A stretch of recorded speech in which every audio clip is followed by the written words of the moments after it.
So I would like to bring you on. So thank you for talking with Dr. Paul. This is Dr. Paul and Bridges Live presents, and we have guests here today. And I would like to bring in Miss Ayu with me, and we're going to talk a little bit about Buddhism and life in itself. But more importantly, I think most people know that I'm a practicing Buddhist, and if people haven't known, now you know. But one of the things, so introduce yourself, Ms. Ayu, please. Yeah. So my name is Pamela Ayo Yatunde. I go by Ayo. I'm one of the founders of Center of the Heart, a wellness practice that includes pastoral counseling, yoga, conflict resolution, and community. I am the co-editor of Black and Buddhist, What Buddhism Can Teach Us About Race, Resilience, Transformation, and Freedom. Yeah. And other books and articles on Buddhism. So I want people can find you later, and I'll put links in later, but where can they find you? So I just want to get that out of the way if they want to contact you and talk to you and visit your books and things like that. Yes, I can be contacted at our website, www.centeroftheheart.org. So this has been one kind of a year. And when it comes to race relations and Buddhism, I know I've tried to, and I will continue to, activate people's healing process so they can activate their loving process. So, but race relations is very high. And I know it seems like why do we have to call it such these didactic names? Like it's got like this pillar, like, boom, it's racism, right? And I don't think that helps us, but the fact is that it is there. So how have you seen Buddhism help race relations in the whole? Yeah, in the home, did you say? In the whole, and just in the whole. In the whole, yeah. I got it, in the whole. Well, what I see is a process of recognizing racism, white supremacy, as some would say, superiority complexes of one kind or another, inferiority complexes of one kind or another, delusion about the self, the identity, clinging, all of this. What I see now is that people are bringing these teachings to bear to understand why we treat people the way we do and how we can prevent additional harm. Since Buddhists are about understanding suffering, committing to non-harm, right view, right seeing, and so on, compassion, all the paramis, then as the Buddhist communities continue to grow and diversify in the United States, and people bring the causes and conditions of their particular suffering, right? We are working through it. That's the way I see it. Unfortunately, if people continue to only I thought you were going to leave it there. If you had just left it there, but there was going to be an unfortunate wasn't there? Yeah. So, right, I know, but right? I'm sorry. We have not arrived at the Pure Land. We have not arrived at the Pure Land yet. Unfortunately, but it's not a death sentence. Perpetual. It's not a perpetual barrier. Yeah. That sometimes when we look at the suttas and the sutras as the only source of authority on what is good, what is right, and so on, what we'll find is an absence of teachings in our particular cultural context, in our particular historical context. And so it is our task then to see if these teachings can be applied to the situation we're in, and some of them can be, some of them won't be, and then we fill in the blanks. That's our work to do in Buddhist community. So what are those things that you filled in specifically in the Black community? I know I get looked at like a unicorn, but see, people, here's another one. And you saw me talk to Dr. Larry Ward, so please, I'm not a unicorn. But how can we help the Black community understand? understand that there are Black Buddhists. Yeah. Or And just understand that they can have this bridge. Yeah. There are a lot of ways. There are a lot of ways to help folks understand. Recently, I met an actually Jamaican American Baptist pastor who said I was the first Black Buddhist he had met. And when I think about it, I think, and he lives on the East Coast. I don't want to over-identify, but he lives on the East Coast. I encountered Buddhism when I lived in the San Francisco Bay Area. Okay. In the San Francisco Bay Area, it's unlikely that you'll find many people who are shocked by the fact that there are Black people right. who practice Buddhism, right? So there's a regional issue there. But sometimes it takes time to break down the barriers of how we identify religiously. Mm-hmm. For example, if someone really wants to get to know us, really, really wants to reconnect or connect with us as kinfolk, mm-hmm. and they're coming from a Christian lens, and part of that Christian lens includes unconditional love, mm-hmm. and the other part of it includes a complete devotion to Jesus Christ. And so here you are, right? Hey, aren't I lovable? Aren't I deserving of this unconditional love? Right.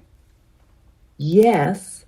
However, you need to accept Jesus Christ as your Lord and Savior, right? So there's a condition to it.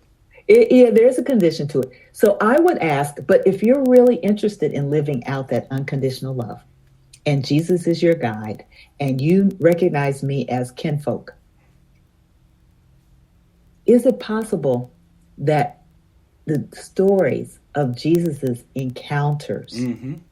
with people who did not believe as he believed, yet he accepted them as kinfolk, mm-hmm. can that be a bridge for you for accepting me as your kin, worthy of complete love and complete generosity? And the answers we hear is yes, but. Right. And so it takes time. Right. It takes time. So that's good. That's encouraging. Yes, but. Yeah. And then the but would be, okay, yes. And would you still look deeper into that? Mm-hmm. that? One of the things that I love and a resource that we can use are the teachings from Thich Nhat Hanh mm-hmm. on Christian and Buddhist dialogue. Yeah. Those are great resources. I know I've listened even to the Dalai Lama and my Rinpoche. He talks about the love that we can all just completely share as beings, right? And that joyful light of lifting is possible. It's there, right? So right. What holds us back? Our conditions. Mm-hmm. So talk to us about how human conditions have broken us and how they keep us away. Mm. Well, from a Western psychological point of view, brief answer is that from the start of our birth, outside the womb, we begin to interpret certain things unbeknownst to us.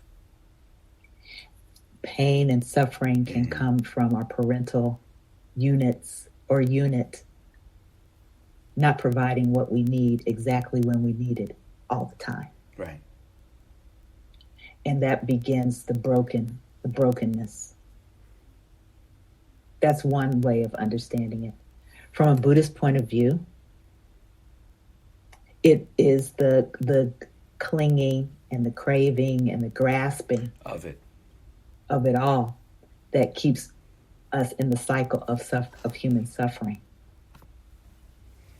So what might it be like for us to understand that just as human beings, that we're going to suffer, mm-hmm. that there are a variety of reasons why we suffer, and even in that suffering, still it is a precious occurrence to be a human being. And that because in this brokenness and this suffering and this preciousness all combined, Yeah. all of it's in there. That because we are human, we have the capacity to work towards unraveling those threads of suffering and pain. And I know I constantly say these things. Keep practicing, and everyone. I get asked these great questions. They'll say, "Hey, Dr. P, what do you mean by the practice? Don't you mean like training?" I'm like, "No, there's a practice involved after training. Training is learning. To me, training is learning something. Practice is the doing of what you've learned, right? Mm-hmm. So you can go to a training facility for anything, but then after you leave, you're done training. So how are you going to take that training and put it into your action of doing? That's practice, right? And so develop the practice of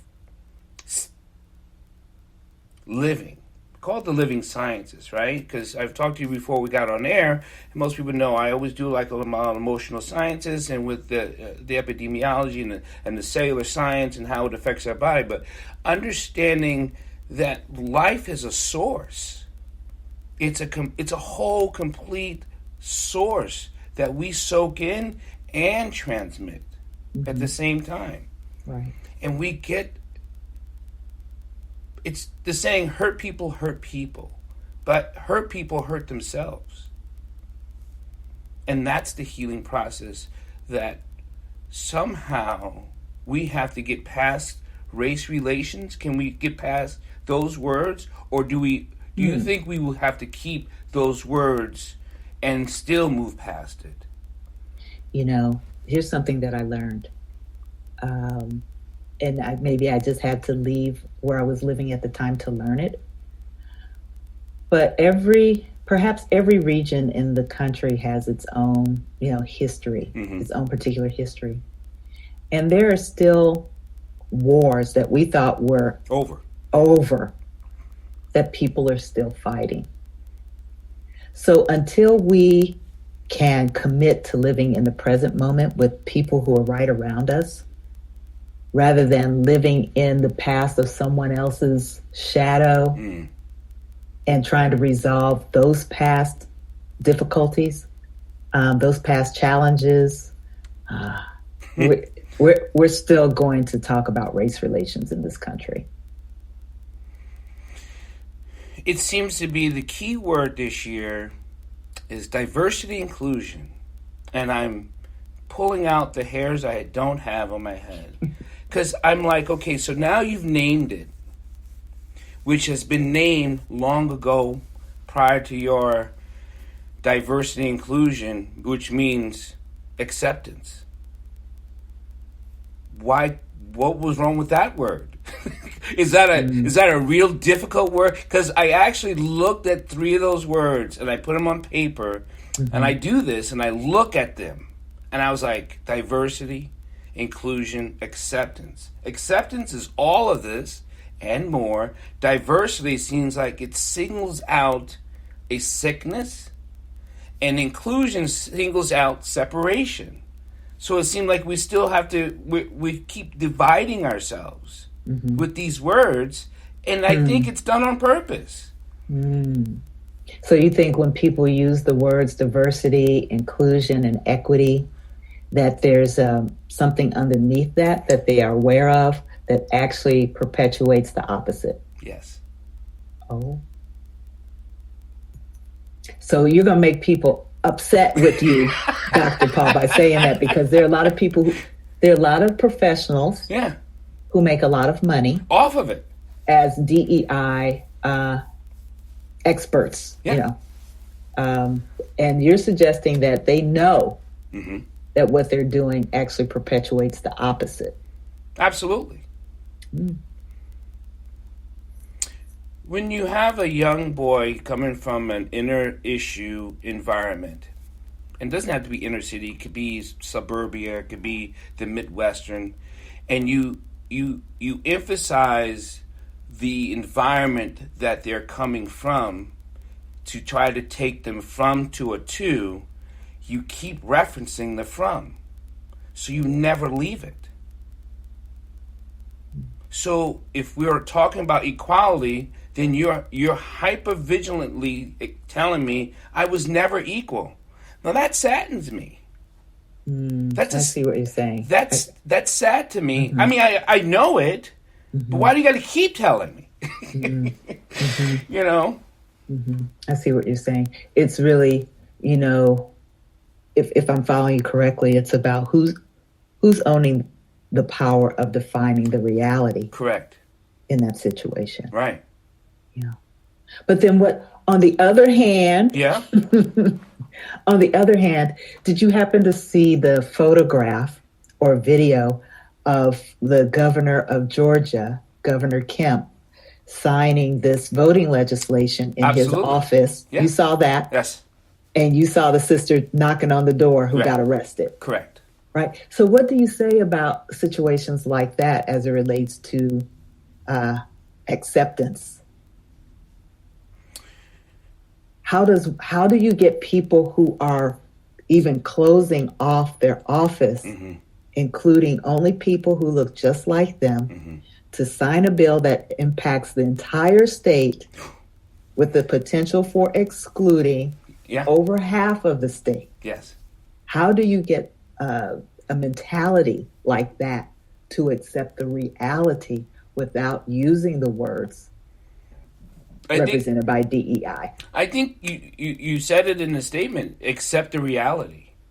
What is your reality? I mean, I think people have not really vocally or vocalized their reality. Like, what do you see? What are you seeing? What are you feeling? What is your observation? What is your observation with self, right? Because it's this mirror, right? This mirror cells and all this. But what is that observation you're seeing that is so damaging that you have to keep pushing it? If you can explain that, I'll never knock on your door. Really, because I don't think they could explain it because they don't know it. I don't think they fully know. They know the repercussions, they know the outcome, but they don't know where it stems from. And if they knew where it really came from, then they don't have to agree with what it is. And if that's agreement, then that is acceptance. Because I'm not even trying to change your thoughts. I'm just trying to, if you can agree on what you see in yourself, is what I see in myself, is what we see together. So what I'm hearing you say, Dr. Paul, is this, that if we were to approach this conversation with a dualism, right? So you've got, let's say, on one side, the DEI folks, and on the other side, you've got the racially segregated folks, right? What I hear you saying is, whatever side you're looking at, neither side knows the truth that you're speaking of. Correct. Okay. Then we do have a problem, don't we? Yes. Because that is the problem. So the solution, does Buddhism, now I don't mean to interview you, but no. You got me thinking, is there anything in Buddhism for Buddhist practitioners and non-Buddhist practitioners alike that could help in the way of having a dialogue about getting to the real? One of the teachings is, is the observer and the seer.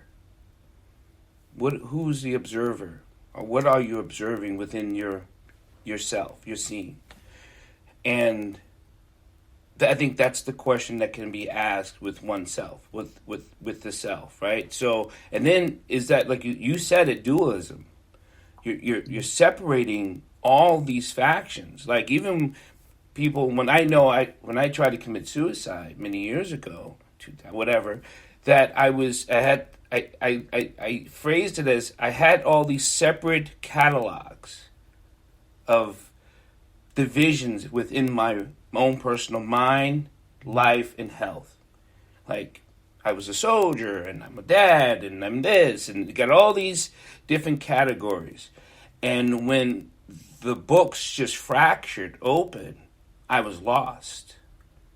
And really, there's only one book. And it's got one page in it, in itself. And until we all have that one book instead of all these different books. And I think that's how I look at the DIE people. They got all these different separations and categories, and it's like we're reading a log of, it's like we're cataloging, or we're creating columns of people by numbers. I don't think we can have unity if we're in columns, because even on a piece of paper you separate us, even if it's by name and number.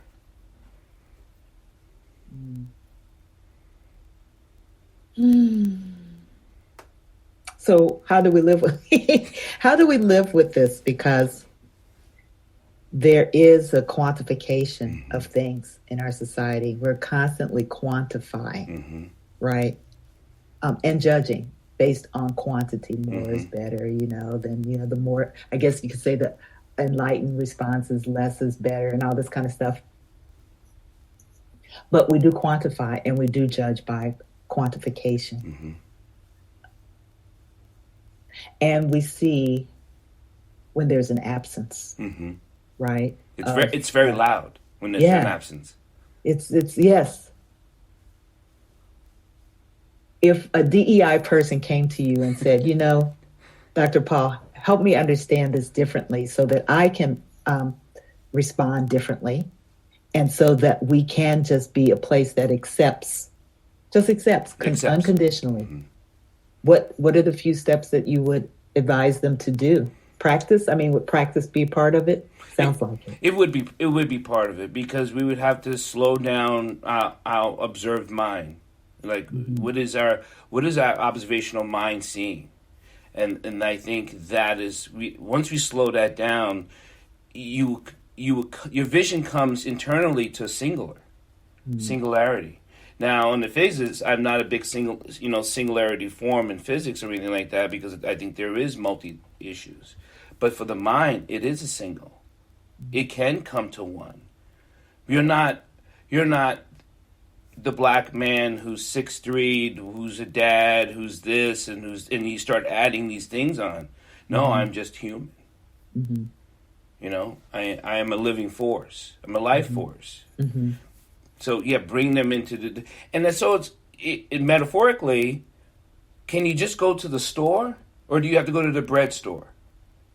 I mean, how long does it take you to shop? I mean, it must take you like all day. Okay, yeah, so we're living in a supermarket. Right. I hear you. We are living in a supermarket. Everything we have is right here in the cosmos. Yep, it's right here. I hear what you're saying. And still, there seems to be some kind of, privilege to be able to live that way. To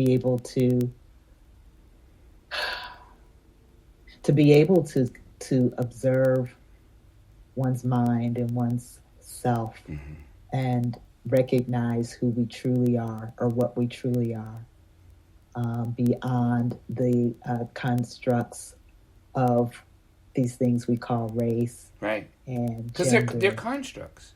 Yeah, they are constructs, and yet the perception of that construct by others can get us hurt. Yes. So there's that reality too. So how do I carry myself as a cosmic being, a life force, right? How do I carry myself, know myself as that, and never be convinced otherwise, no matter how harmful, dehumanizing the treatment is? So I've lived in that situation. I lived in North Dakota for a long time. And it was one early morning. I was out getting ready to go to my studio, and I stopped off to get some coffee. And down this road, the speed limit is 25. I was going 35. But it's 4:30 in the morning, and and the coffee shop opens up very early, almost like at 5. So I was going that way. The cop pulls me out. He stops me. I pull over. He pulls me out, and he says, "Can you step out of your car?" I stepped out of the car. And he says, "Could you turn around?" I turned around. He He said, could you put your hands behind your back? And now, he didn't say anything else, my license, registration, nothing like that. He stepped around that, he put my hand, he handcuffed me, and he sticks me on the ground. He calls for backup. Backup comes. And I still don't know yet that this was speeding. The cops come, he didn't say anything, and he says, the other cop comes and he puts his hand on my back while the other cop is at my car. He says, where's your registration and your license? This is the first time he's, besides handcuffing me, he's talking to me. He said, my license is in the console. I always keep my license in the console, in the middle, but this was a minivan, and so it was like right here. And he opened up, he gets it, registration's right there.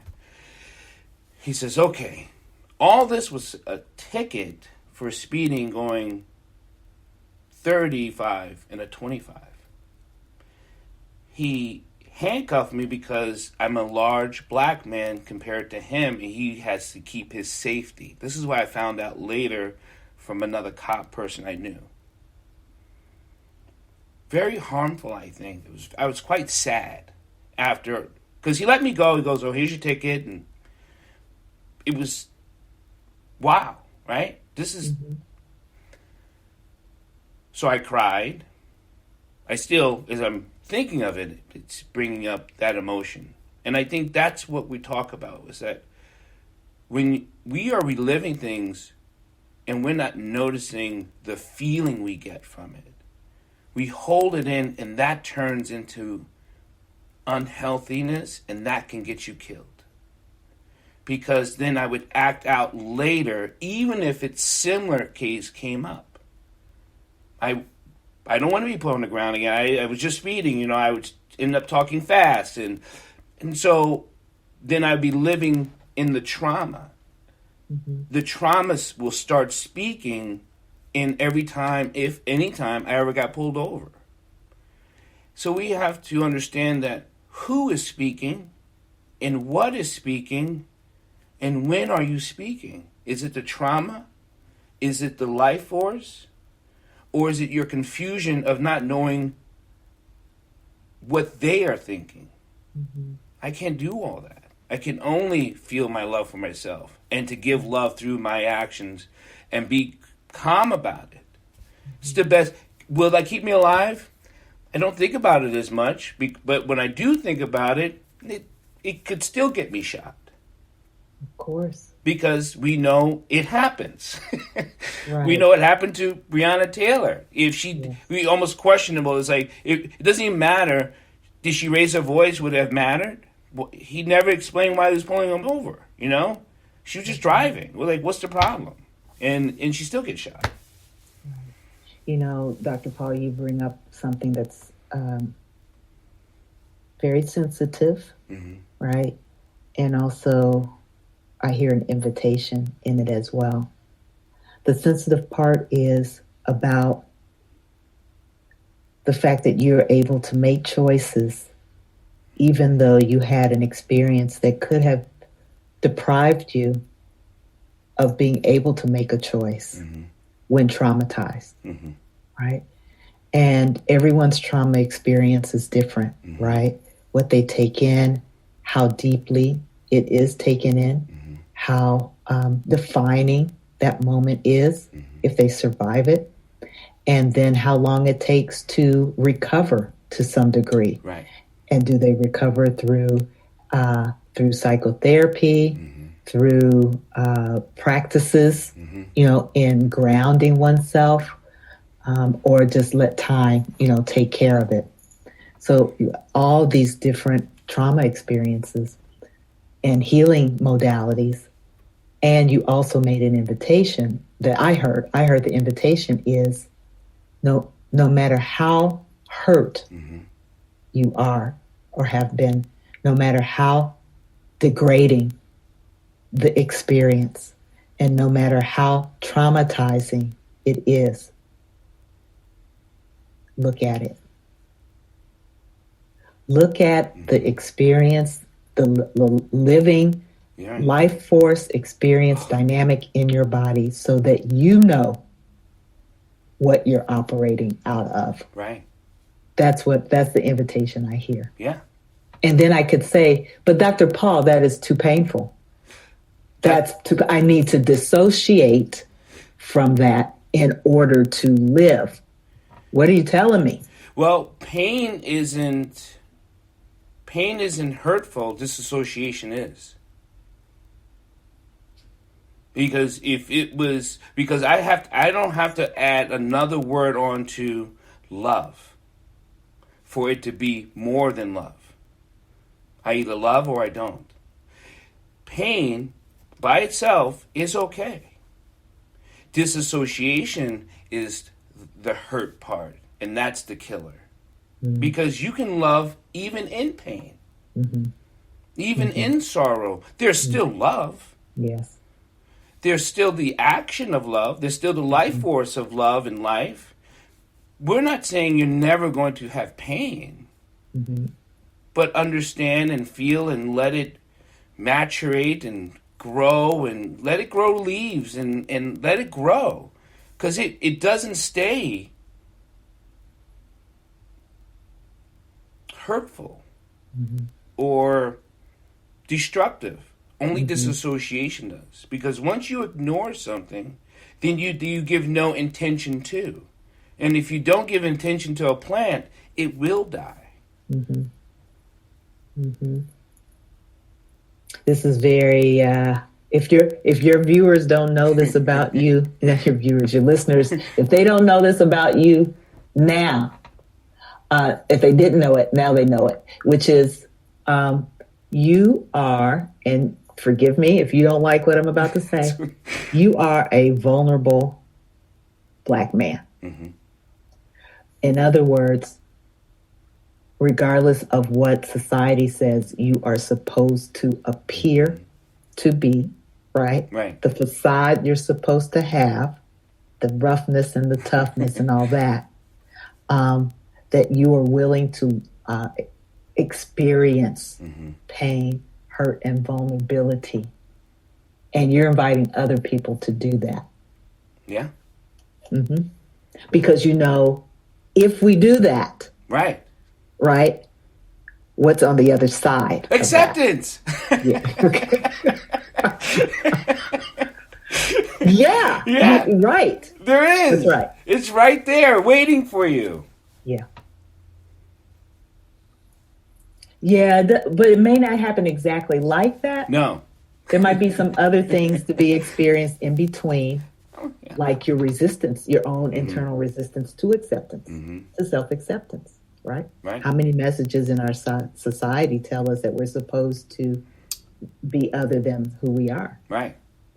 It's tons of it. We can't get in a car. We don't have to turn the radio, and the car in itself tells you otherwise.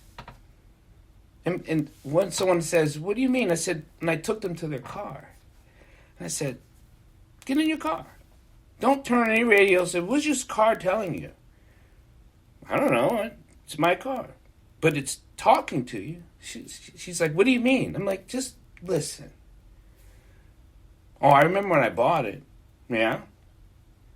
"Yeah, I remember that I had to ask my this for this extra loan, and then I realized that my credit wasn't good." I said, "It's talking. Everything in this, it talks to you. And once you quiet your mind, you'll hear it talk to what it wants you to be and what it doesn't want you to be." Because when you're driving your car, most people go, "Man, that's a nice car." While you're driving your car, they go, "That's a nice car." So your car is saying to you, "I would like a new car." Because obviously, for you to notice it, you must have been feeling that this isn't enough for you. Mm. So it's talking again. Well, I think one of the most powerful things we can do is to listen. Mm-hmm. And as you underscore, to listen to everything that is communicating to us. Mm-hmm. and listen for a long time. Because I do really believe that the listening and listening for a long time and discerning is what leads us to the answers we're seeking. Ms. Yayu, thank you so much for joining me on Bridges Live, talking with Dr. Paul. I thoroughly loved it. It's just, I could talk to you for hours. Thank you so much for your invitation and for your mission. Thank you. Thank you. Thank you. And one day when all this is over, I fly out to where you are to visit your center. I would just love to do so. Sounds good. I love it. Love the thought. I'll be looking forward to it. Thank you, Dr. Enjoy Paul. the rest of your day, and you. I'm here for you if you ever want to give me a call and chat. So thank you. And thank everyone for listening to Bridges Live. And, of course, you can always reach me at drpaulwdyer@gmail.com. If you have any questions and comments, just please, and I'll get back to you. But most importantly, learn how to live and live in love. Thank you.